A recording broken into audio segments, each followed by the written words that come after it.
Author Susan Wilson Solovic discusses her book, The Girl's Guide to Building a $1 Million Business. Her refreshing and authoritative book gives women the advice they need to become successful entrepreneurs.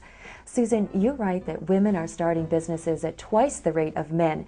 Why do you think so many women are starting businesses today? One of the biggest reasons is that corporate America just doesn't get it. The corporate structure, that paradigm of business, doesn't fit the nuances that affect a woman's life. Whether you're raising young children or you have elderly parents you have to take care of, the corporate structure doesn't fit.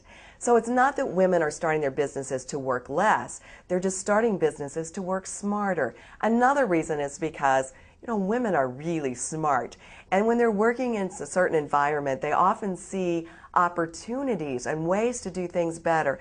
And then finally, they start businesses because there's still a glass ceiling in corporate America.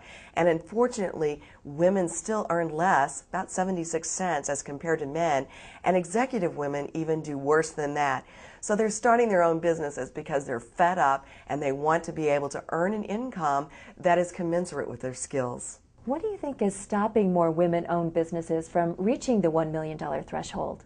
The hardest hurdle is for women to stand up and say, I want to make money. I want to create a $1 million business.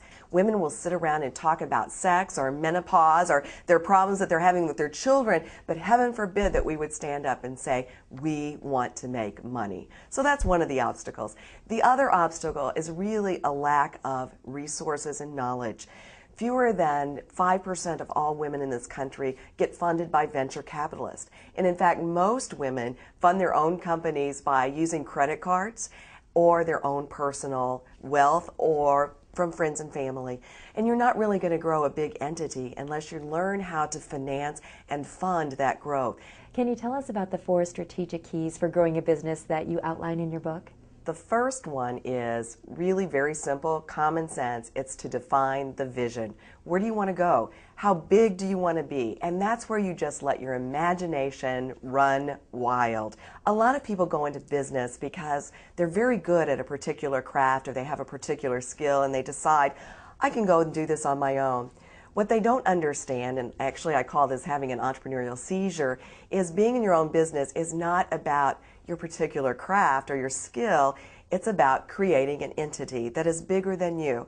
So the technician goes into the business and they're just doing it every day, and the business doesn't grow. So they have to learn how not to work in the business, but to work on the business. They have to believe that this company can grow, that it's a scalable business, and that it can ramp up very easily. The second thing is you really have to begin to develop the right team. Now, when you're starting a business, and it is just you at first, you're emptying the trash, you're buying the toilet paper, you're making the sales calls, you are answering the phone, everything yourself.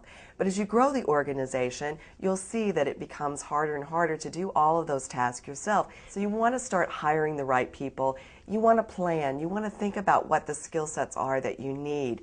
And then you yourself have to begin to think like a CEO. The third thing is marketing, marketing, marketing. There's an old saying that nothing happens till you sell something. That is so true. You have to be able to define what makes you unique, what makes you stand out from your competitors. And then you need to do what I call develop a killer brand.